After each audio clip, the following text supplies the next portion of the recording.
Hey everybody, Leah Klett here with the Christian Post, and I'm so excited to be here at the Museum of the Bible for the live stage production of C.S. Lewis's A Horse and His Boy. Well, Justin, you do such a fantastic job on stage. Oh, thank you. What is it like working with puppets? Because it's such an intricate process, sort of bringing this thing to life.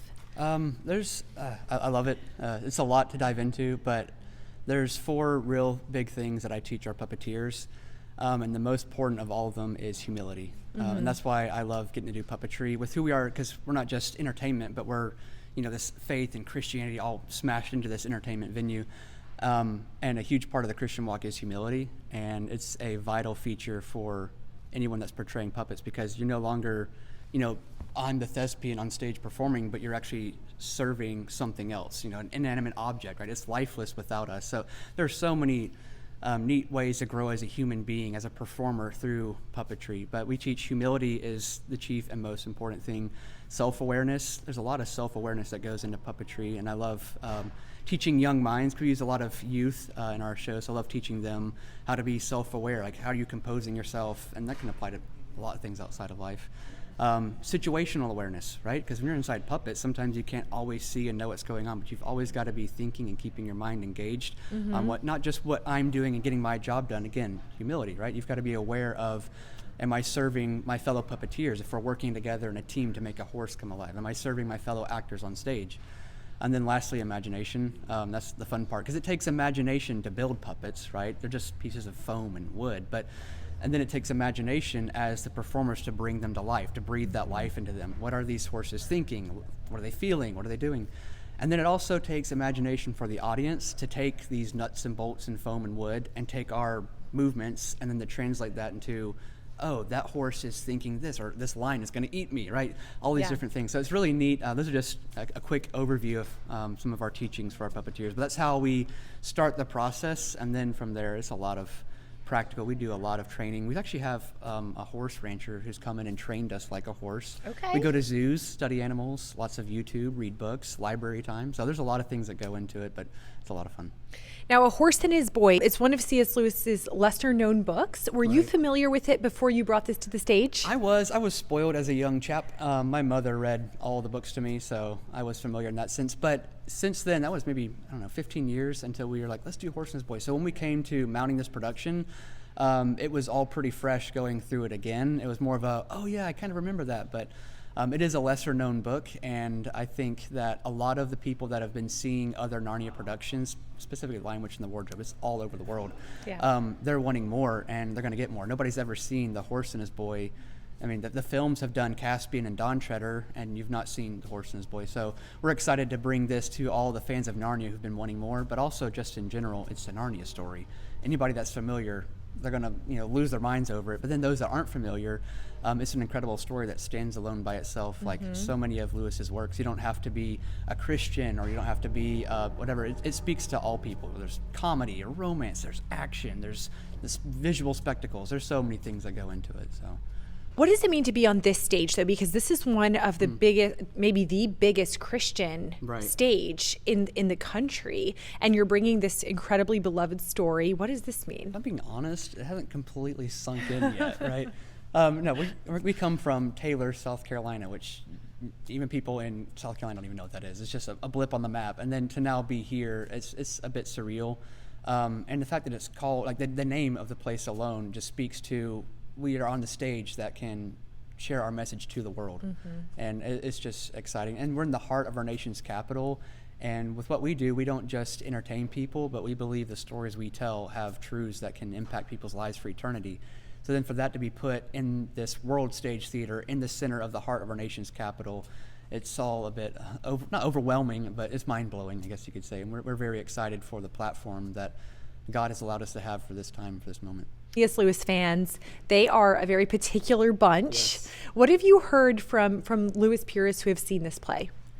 Fortunately, I get to be in the puppets a lot, so I don't hear much. No, it's a great. We've had a lot of people that aren't just the Narnia fans; they're more of the Lewis crowd that come for events that we do, and they want us to be a part of their gatherings. And they're always so excited to see that we understand what Narnia is about. We're not just trying to sell tickets. We're not just trying to make our name look big.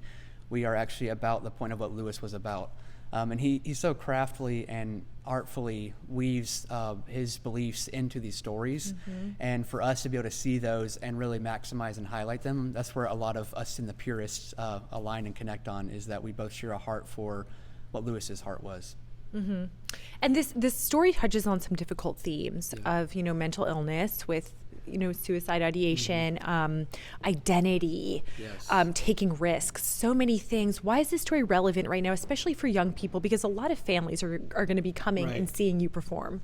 Well, one of the things I love, and it's why I'm all in and involved with the Academy of Arts and Logos Theater, is we don't shy away from those things. So we're not going to make something so dark and inappropriate, but we're not just going to, it's all fun in Narnia land.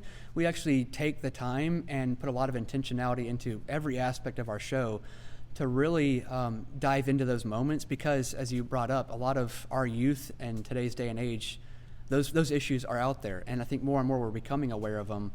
And young people are facing that. They're going through that. And before, whereas a lot of a blind eye was turned to it, now we're seeing these needs. And what perfect timing for God to let us be people who see the depth of a story like this and aren't shying away from this, to be able to present it in such a artful and drawing way where young people can come in and be impacted because of the story they're seeing, but also even older people to realize these things are happening. And it really, these stories just generate, hopefully, if we tell them well, it provokes a lot of thought, and it leaves people thinking, and that's really what we want to do. And there's so many ways that can go. We just want people to be thinking of, like, oh wow, I missed this, or I see something new, or I could change this about me. We want people to leave our stories being better humans, and ultimately having a deeper walk in faith with the Lord. Yeah, that's fantastic. Now, what do you think accounts for C.S. Lewis's enduring popularity? You mentioned to this day, decades after his death, he is still one of the most popular, if not the most popular evangelical author.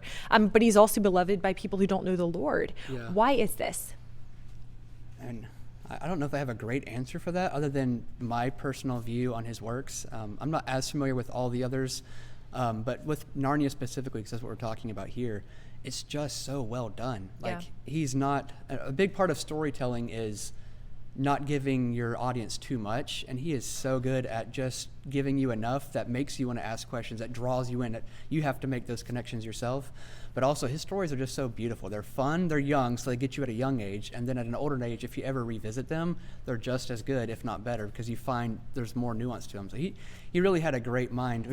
My wife and I on the drive up, we were listening with our young kids to The Magician's Nephew. Yeah. And we were just hit again with, he still has the touch to what it was like to be a child, and he can still write that way while still being such a scholarly, brilliant mind. So he can just write to every audience, and his stories are just beautiful and powerful in that way. And I think that's what keeps him relevant. Yeah. Well, thank you so much, Justin. You do a great job. Oh, thank you. You almost forget that those are puppets up there. It's kind of like the janitor complex. I hear that the biggest compliment to a janitor is nothing, because if the hallway's clean, you never notice, but if it's dirty, hey, what's that? Yeah. It's kind of the same way for puppetry. If people are like, oh, I didn't even notice you, or people, if we come out from a show afterwards and people aren't wanting our autograph and shaking our hands, it's like, good, I disappeared. That's what I want. And again, that goes back to the principle of humility. It's not about us. It's about serving the story, and it's about Bree. This is the character. So, yeah, anytime people say, you just disappeared, that's a compliment. So thank you.